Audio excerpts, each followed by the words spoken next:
유럽이 잠에 빠져있던 569년 아라비아 반도의 건조한 고원에 자리 잡은 먼지투성이 도시 메카에서 예언자 무함마드가 탄생한다. 고아였던 그는 총명했지만 글을 배우지 못했다. 사막을 횡단하는 상단으로 일하는 삼촌을 따라 여러 곳을 여행하면서 다양한 문화를 경험했으며 상술도 터득했다. 무함마드는 여행을 하는 와중에 유대인들, 그리고 영지주의 기독교도들과 접촉한다. 그는 이들의 단단한 결속이 몹시 부러웠다. 그러한 결속감은 아랍인들 사이에선 볼 수 없었기 때문이다. 무함마드는 이러한 영적인 굳건함이 그들이 믿는 성스러운 문헌에서 나온다고 생각했다. 그들에 비해 아랍인들의 문맹, 우상 숭배, 정치적 분열은 절망적일 만큼 시대에 뒤처진 것으로 보였다. 40살이 다가올 때쯤 무함마드는 세속의 이를 등지고 이따금씩 메카에 있는 히라산 동굴에 들어가 오랜 시간 명상을 했다. 610년 어느 날 밤 홀로 동굴에 있을 때 그는 신의 현현을 체험한다. 내가 잠들어 있는 동안 낯선 남자가 그리스여 있는 비단천을 들고 나타나 내게 말했다. 읽어라. 나는 못 읽습니다. 그가 비단천으로 내 목을 조였다. 나는 이제 죽었구나 생각했다. 그러더니 나를 풀어주고는 다시 말했다. 읽어라. 그리하여 나는 큰 소리로 읽었고 마침내 남자는 나를 떠났다. 나는 잠에서 깨어났다. 하지만 그 글은 내 마음속에 새겨져 있었다. 나는 길을 나섰다. 산을 내려오는 도중에 하늘에서 말하는 소리가 들려왔다. 오 무함마드야. 너는 알라의 메신저이며 나는 대천사 지브릴이다. 무함마드는 자신의 체험을 주변 사람들에게 전했고 사람들은 그것을 믿었다. 무엇보다도 신에게 받았다는 계시의 말들이 너무나 아름다웠기 때문이다. 추종자들은 점점 불어났다. 소수였지만 글을 아는 사람들은 이 예언자가 암송하는 독특한 시적 표현들을 견갑골과 양피지에 받아 적는 영리한 작업을 시작한다. 무함마드의 메시지는 당시로서는 매우 급진적이었다. 알라는 지고하며 전지전능한 유일신으로 다른 신들, 특히 여신을 섬기는 것은 용납할 수 없다고 말했다. 여신을 버리는 대가로 무함마드는 이전 종교들이 생각하지 못했던 매우 중요한 개념을 약속하는데 바로 사후의 삶이다. 알라는 자신을 유일신으로 믿는 사람은 누구든 낙원에 갈 수 있지만 다른 신을 숭배하는 불신자들은 지옥에 떨어질 것이라고 말한다. 무함마드는 알라 앞에서는 모든 사람이 동등하다고 가르쳤다. 여자도 재산을 가질 수 있고 적법한 직업을 가지고 소득을 관리할 수 있으며 법적으로도 남자와 동등하다. 무함마드가 탄생하기 전 아랍인들은 여러 신을 믿었다. 주요한 숭배 대상 중 하나는 메카에 있는 카아바라고 하는 커다란 정육면체 검은 돌이었다. 이곳은 오래전부터 아랍인들의 성지였다. 카아바 주변에는 4개의 석상이 에워싸고 있었는데 하나만 남신이고 나머지 3개는 모두 여신이었다.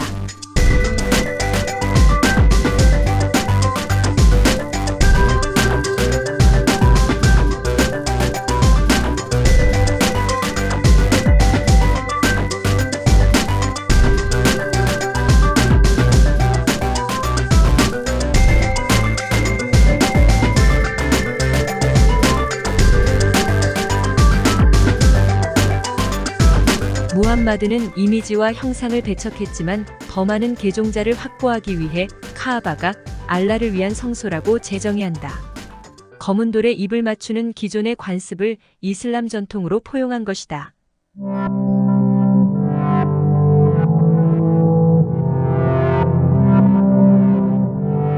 아랍인들은 알라의 계시를 적은 글을 경배했다. 꾸란을 직접 읽는 이들은 알라가 각별히 눈여겨볼 것이라고 무함마드가 말했기 때문이다. 지식을 찾아 집을 떠나는 자는 하느님의 길을 걷는 것이다. 학자의 잉크는 순교자의 피보다 성스럽다. 그전까지는 문자를 익혀야 할 아무런 이유도 없었던 베두인 사람들이 갑자기 전기의 감전이라도 된 듯 깨어났다. 이슬람 전역의 학교가 문을 열었으며 학교에서는 오로지 이 책 하나만 가르쳤다. 유일신을 찬양하는 알파벳으로 쓰여진 책, 구라는 아랍인들에게 단일한 목적을 안겨주었다. 새로운 종교적 열정은 그들 속에 잠자고 있던 호전성을 일깨웠고 무슬림들은 지구 끝까지 뻗어나갈 기세로 주변 지역을 정복해 나가면서 오랑캐들을 개종시키기 시작했다. 무슬림들은 새롭게 정복한 지역 사람들에게 아주 단순한 선택권을 주었다. 참수냐 개종이냐 둘 중 하나를 선택하는 것이다. 당연히 자신의 머리를 내놓은 사람은 거의 없었다. 오히려 개종을 선택한 이들 중 상당수는 마음에서 우러난 자발적인 개종이었다. 많은 지역의 주민들이 망설임 없이 단체로 이슬람에 귀의했다. 기독교와 유대교 사이에서 고민하던 유럽 중부 지역의 다신교도들에게 남쪽에서 밀려오는 이슬람의 물결은 제3의 선택지가 되었다. 실제로 많은 이들이 유일신이 정말 존재한다면 용맹한 아랍인들 편에 서 있을 것이라고 생각했다.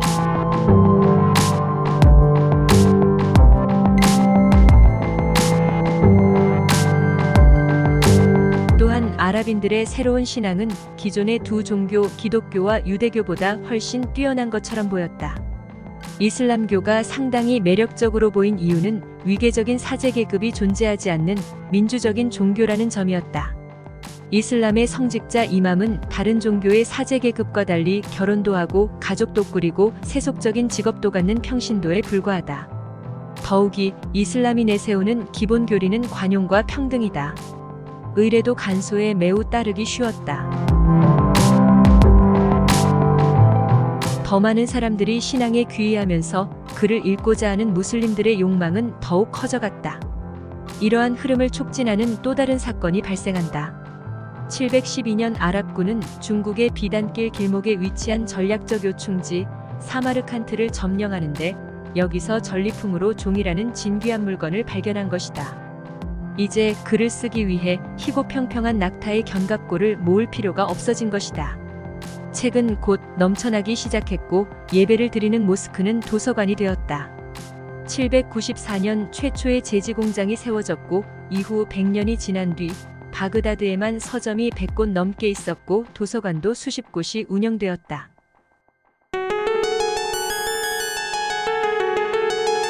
786년 칼리프 자리에 오른 하룬 알-라시드는 이슬람 세계의 세종대왕이라 할 수 있다. 학문에 정진한 현명한 통치자였던 그는 이슬람 제국의 황금시대를 열었다. 이후 500년 동안 이슬람 제국의 시, 과학, 의학, 수학, 건축, 철학은 마법의 양탄자에 올라탄 듯 높은 수준으로 발전해 나갔다. 지식의 습득을 최고의 이상으로 여기는 너그러운 그들의 종교는 문화 발전의 든든한 받침목이 되었다. 더 나아가 이슬람 제국은 페르시아, 인도, 그리스, 로마 등 주변의 문화를 모두 들여와 자신들의 말로 번역하고 집대성했다. 신학, 철학, 수학, 지리학, 천문학, 물리학, 의학, 화학, 문학, 건축 등 온갖 학문이 꽃피운다.